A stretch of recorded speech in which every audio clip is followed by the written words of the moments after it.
हर साल इस गांव से कुछ बच्चे गायब हो जाते हैं।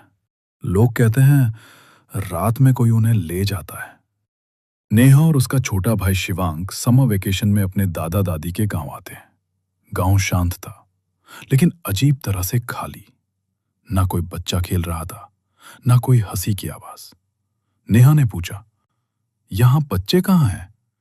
दादी ने बस इतना कहा, शाम के बाद सब घर के अंदर रहते हैं। रात होती है। अचानक बाहर से धीमी रोने की आवाज आती है।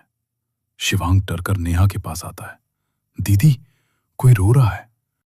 नेहा खिड़की से देखती है। सड़क पर एक छोटा बच्चा अकेला खड़ा है। वो धीरे धीरे घरों की तरफ देख रहा था, जैसे किसी को ढूंढ रहा हो। नेहा दरवाजा खोलने ही वाली थी, तभी दादी जोर से चिल्लाती है, दरवाजा मत खोलना।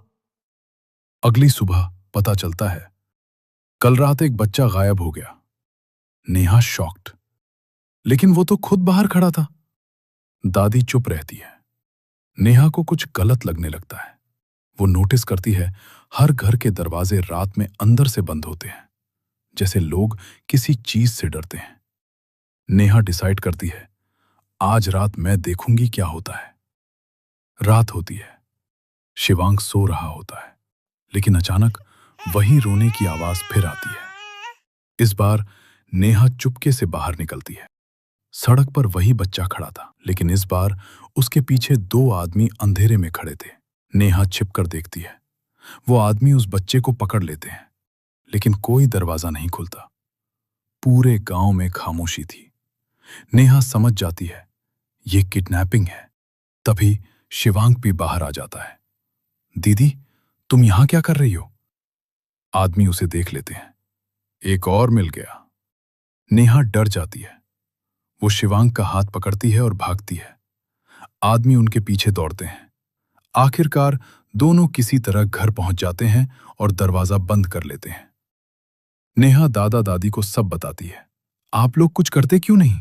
दादी धीरे से बोलती हैं, क्योंकि जो लोग ये कर रहे हैं वो बाहर के नहीं हैं, वो हमारे ही गांव के लोग हैं। नेहा शॉक, मतलब आप जानते थे?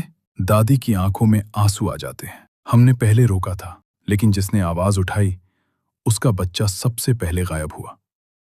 अगली सुबह नेहा और शिवांग गांव छोड़ देते हैं। जाते जाते नेहा पीछे देखती है। वही सड़क, वही घर और एक छोटा बच्चा फिर से अकेला खड़ा है, रोता हुआ। नेहा समझ जाती है, ये सिलसिला कभी नहीं रुकेगा।